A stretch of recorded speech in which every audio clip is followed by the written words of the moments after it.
Commençons maintenant le 4e cours des vecteurs. Nous verrons encore une fois des opérations sur le vecteur, l'addition de vecteurs, mais cette fois-ci avec la norme. Pour ce faire, nous aurons besoin encore une fois de la loi des cosinus et de la loi des sinus. Donc, un petit rappel sur la loi des cosinus. Ici, j'ai donc A au carré. Alors, attendez. Premièrement, nommons notre triangle avec des lettres majuscules pour chacun des sommets. On nomme toujours le côté opposé à l'angle connu avec la lettre minuscule, donc petit a, petit b, petit c. Et pour chercher un angle manquant, ça va être très utile lorsqu'on va avoir les deux côtés connus et, par exemple, l'angle qui forme les deux vecteurs. Alors, lorsqu'on a l'angle formé par deux vecteurs consécutifs, lorsqu'on les met bout à bout, puis qu'on connaît la norme de chacun, ça va être très facile de venir trouver la norme du vecteur résultant. Par exemple, si je cherche la valeur de A, je peux prendre la loi des cosinus de cette façon-là. A au carré est égal à B au carré plus C au carré moins 2 BC cos de l'angle A. Un rappel aussi sur la loi des sinus, parce que ça va être pratique aussi d'utiliser la loi des sinus. Quand on place nos vecteurs bout à bout, on obtient rarement en fait des triangles rectangles. Donc encore une fois, je nomme mes sommets avec des lettres majuscules et les côtés avec des lettres minuscules. La loi des sinus, c'est le rapport entre le côté et le sinus de l'angle qui lui est opposé. Tous ces rapports-là sont égaux. Ce qui nous donne donc A sur sin de A égale à B sur sin de B égale à C sur sin de C. Donc, dépendamment de ce qu'on cherche, on prendra 2 des 3 rapports. Allons voir tout de suite un exemple à la page suivante. On recherche la norme du vecteur résultant U plus V. Attention! Lorsque je fais la somme de vecteurs, mes vecteurs doivent être bout à bout. Je vais donc prendre le vecteur V, je lui fais faire une translation, donc pour être bien parallèle. Okay? Le vecteur V que je viens de placer est parallèle au vecteur V que nous avions précédemment dans notre dessin.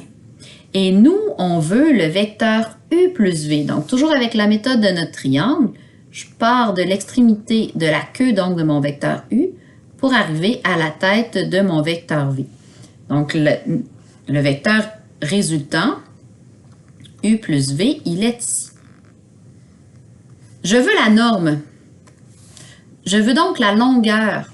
Alors, je connais la norme de mon vecteur U qui est 5.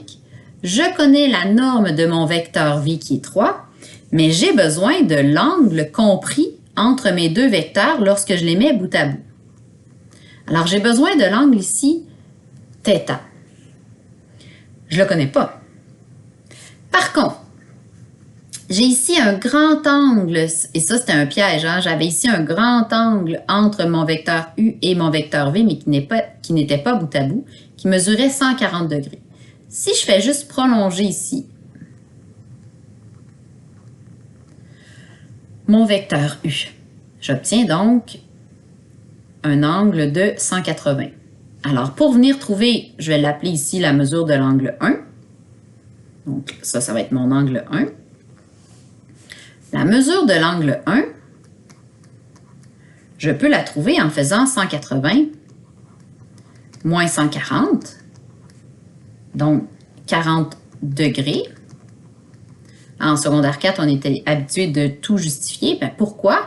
Bien, car les angles adjacents supplémentaires, car ce sont des angles adjacents supplémentaires. Je ne vous demanderai pas de tout justifier dans votre examen, mais c'est quand même important de savoir pourquoi on obtient un angle de 40 degrés. Et là, pourquoi j'ai fait ça?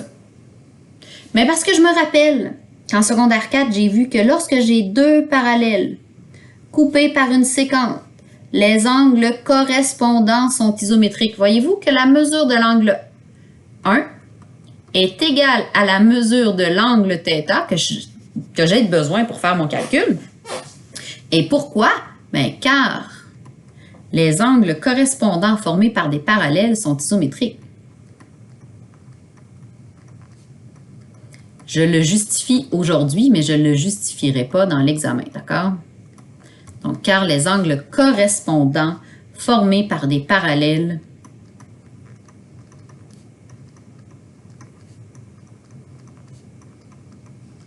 Alors, vous voyez à quel point on réintègre la matière que vous avez vue en 4e secondaire. Donc, c'est pour ça là, que c'était très important d'avoir bien assimilé les notions de 4e secondaire pour pouvoir faire le 5e secondaire. On reprend beaucoup de choses. Maintenant que j'ai mon angle θ, ben là, je vais tout simplement utiliser ma loi des cos.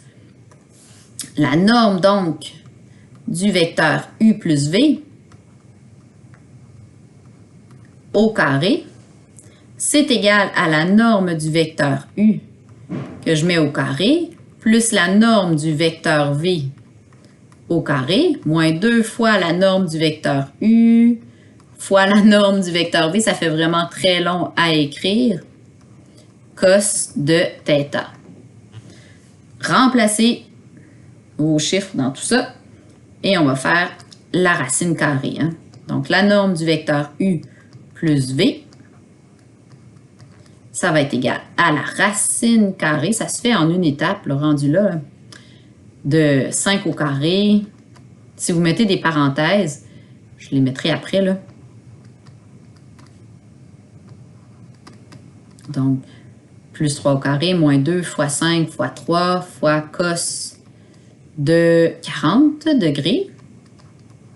Mettez des grandes parenthèses. De toute façon, votre calculatrice affichage graphique les ouvre déjà.